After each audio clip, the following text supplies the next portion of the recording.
Well, thanks so much for taking the time to meet with us today at InboundCon. Really appreciate all the familiar faces that I see in the room. And you can take the guy out of radio, but you can't take the guy's clothes out of radio. So this is the way I used to wake up every morning, and this is the way I roll. So I appreciate all of you being here and taking the time. I just came back from a conference, so I'm really pumped about content. And I know Krista really well and the work that she does. And it's really an exciting time because we do all have this data at our fingertips. And we're all able to access this data and make better decisions about the content and the kinds of things that we talk about with our audience, whether that's consumers or potential customers or clients. But I want to take a step back. And I want to take a step back to the point at which you sit down to create your content. So you have all of this knowledge that Krista and G-Shift Labs affords you. You have your own market studies that you do. You have all of this bevy of information. But for me, it really comes down to starting with a story. And so I've been a storyteller, and thanks very much for the introduction. I've been a storyteller my whole life. When I was 6 years old, I knew that I wanted to be in radio because I wanted to be able to tell stories. And I had the very fortunate opportunity to live a dream, and that dream was all about telling stories. And so for me, when you tell a great story, it tends to resonate with an audience. And how do you tell a great story? Well, you start with having some knowledge around the topic. And then you think about how people will take that story and it will resonate in their head. That's why there's a word bubble there. And the third thing is you tug at their heartstrings. How many of you have retweeted, reshared a picture of a cat or a dog on Facebook? Okay, how about bacon? All of you have shared a picture of bacon. Let's not kid ourselves. And it's because we immediately go to a place of comfort and of emotional well-being when we see a cat or a dog or a cousin or a baby or a piece of bacon. At least I do. But remember this, and this is the key message that I have for you today. It's not about us. It's never been about us. Great storytellers don't tell stories because they want to become famous, or they want people to buy their record, or they want people to enjoy what they have to say. It's because they want to inform an audience. And so I can't stress that enough. It's not about us, it's about our audience. So if I'm purveying a product, if I want to tell people about my product, I need to get into the headspace and the mindset of the people who are purchasing my product. And so I do this. If content is king, how many of you have heard that content is king? Right, everybody. The queen is audience.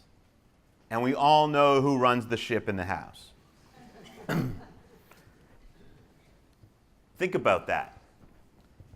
We've been hearing forever that content is king, and while I agree, it's actually the audience that informs how we create content, and it's actually the audience that allows us to have all those great analytics that Krista just talked about. So we need to consider always our audience. And I know it's a subtle shift and it's probably a nuance, but it's an important one for you guys to always consider. It's about the audience. So how do you consider your audience? For me, it's about authenticity. How many of you have seen this ad of these two wonderful people? They live in New York, and they got a big box of Swiffer products, and they're trying out the Swiffer products. We all relate to this story. We all know people that are this old that have been using a crappy mop or have been using a bad duster and have to go up on a step stool to... I don't go up on a step stool, but imagine somebody has to go up on a step stool to dust some old piece of china or something. We relate to these people because they're authentic, they're real. We know these two people. But I want to adopt these two people. I've actually put in papers to try. Anyway, we relate to this story and their story because it's authentic, it's real. And we have to think about how to create stories that are authentic and real. It's not exclusively about making sure that our content shows up in a search box. It's important that we create stories that are authentic and real, so even if they don't show up in a search box, people find them. Here's your aha moment for today. And you could write this down if you want to tweet. My Twitter handle's there. Colloquial. It's a terrible word because it doesn't sound colloquial. And I can't even say it. That's how hard a word it is. But this is what it's all about.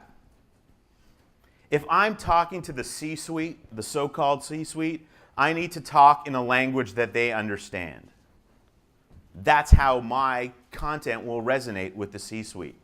But if I'm talking to a group of marketers, professionals who are in the midst of a great conversation and a great conference today, I need to talk in a language that's appropriate for them. So too is true when I talk to people about the product that I want them to use or the service that I want them to use. Some of the best campaigns that we all love are campaigns that are written in an authentic voice that speak in the language of our audience. When you create content, it's just not enough to have a message. It's not just enough to be authentic about that message. It's important too to enhance the offering. Think of your favorite song. It's your favorite song because maybe the lyrics resonated with you. Maybe there was a nice melody. But maybe there was an awesome guitar riff. Maybe there was an awesome backup singer who dabbled a few lines. You can enhance your offering by doing a little bit of the subtle things. So if you're creating a piece of content for the web, you may want to include a photo. You may want to have some video. You may decide that the piece of content on its own, because you've used great authentic language, is enough and it stands on its own. But I would submit that you can always enhance the offering. And take the time. Take the time to do that because your audience will appreciate it. Your consumers will appreciate when you take the time with your story and enhance the offering. I know that Hannah is going to talk about this in a couple of minutes, but it's really important to understand that we have a huge opportunity now to reach a much wider audience on many more platforms than we ever did before. I fell in love with radio because I'm stuck in an antiquated universe, but the point is that at the time when I was 6 years old, I thought everybody listened to the radio and everybody loved the radio. And at the time, in the late 70s, early 80s, everybody did love the radio. That's where we went to be part of a community, to hear about traffic, to get the next joke, to hear about the hottest song. And so that's what I wanted to be a part of.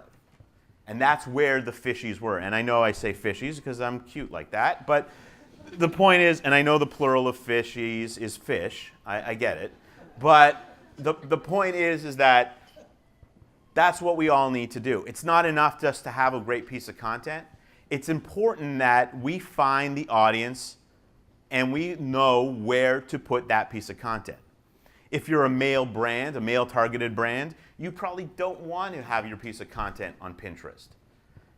That's not where your audience is. But if you're a male brand and you have a piece of content, maybe you want to make sure that AskMen.com has your piece of content or Maxim Magazine has your piece of content.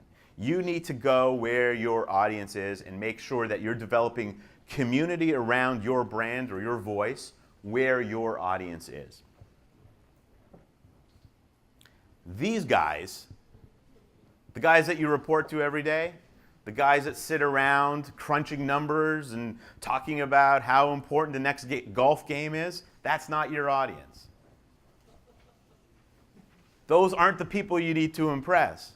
Those aren't the people that are going to make a difference in your life. I mean, sure, they sign your paycheck and they make sure that you're moving up the corporate ladder and all of that stuff, I guess if that's important. But those aren't the people that you need to impress. What you need to do is think of ways every day to be authentic about your brand story. Tell your brand story in a voice that your audience will understand, and make sure that you're telling that story where your audience is. So you could have all of the data that Krista talks about. You can have a great story, but if you're not telling it to the right people, you won't make a mark. And so that's a scary premise.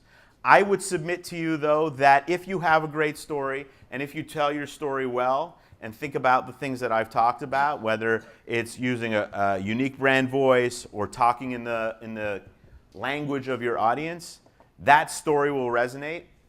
And regardless of page rank and all of the data that Krista talked about today, your story will resonate. The ALS story became an ALS challenge because it did all of the things that I talk about. And you can think about that in your head for a sec, but that's why that took off. That's why that became viral. It was authentic, it was real, it was about people, it was all of the things that make for a great piece of content. So in closing, it really is about those 5 things, those things that I talked about. Have a story, remember your audience, be authentic, swim where the fishies are, and have a great day. Thanks a lot.